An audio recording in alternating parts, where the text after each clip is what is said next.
Hey, boxing fans, welcome to InThisCornerTV.com. I'm Smitty, and we're joined by legendary broadcaster Al Bernstein from Showtime. You guys are involved in one of the, what I think is really a cool thing coming up, the Super Middleweight tournament.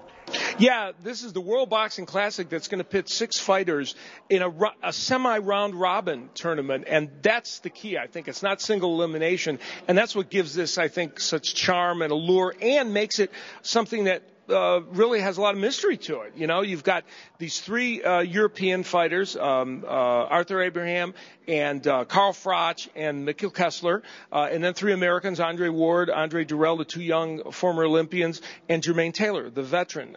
And I think the point is that however you match those 6 guys will end up being a good match. Now, so that I don't have to do it, will you explain how this works? Oh gosh. Well, you know, it's in 3. There's stage 1, 2, and 3. Where in stage 1, obviously, they're going to fight each other, and you get a point for a win, and you get an extra point for a knockout. And so you add up those points, and then when you get after 3 stages, they're going to see, or after 2 stages, they're going to see who is the top 4, and then they're going to fight in the semifinals and then the finals.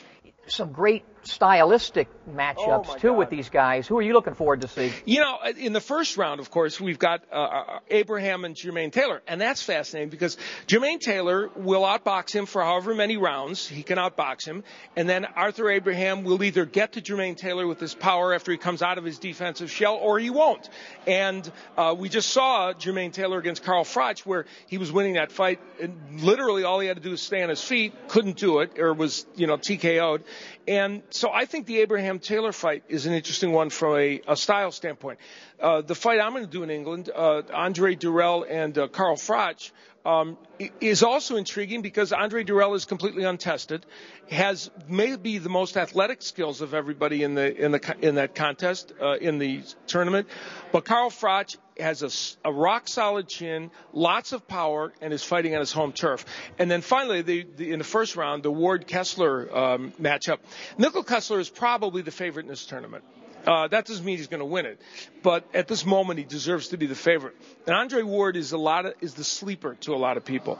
And I think from a purely fundamental standpoint, that matches the 2 most sound fundamental fighters in the tournament.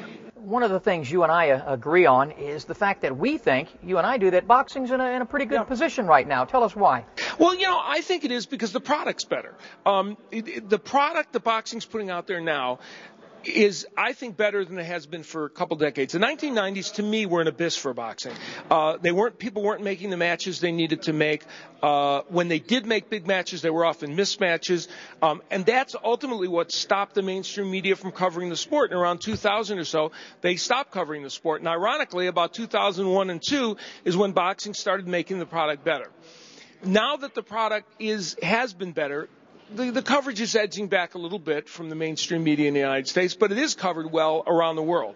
And I think boxing is better because the fights that fans want to see are being made, and I think also boxing has gained exponentially in terms of its audience around the world. One great product that boxing has, Al Bernstein. Thank you. Always a pleasure.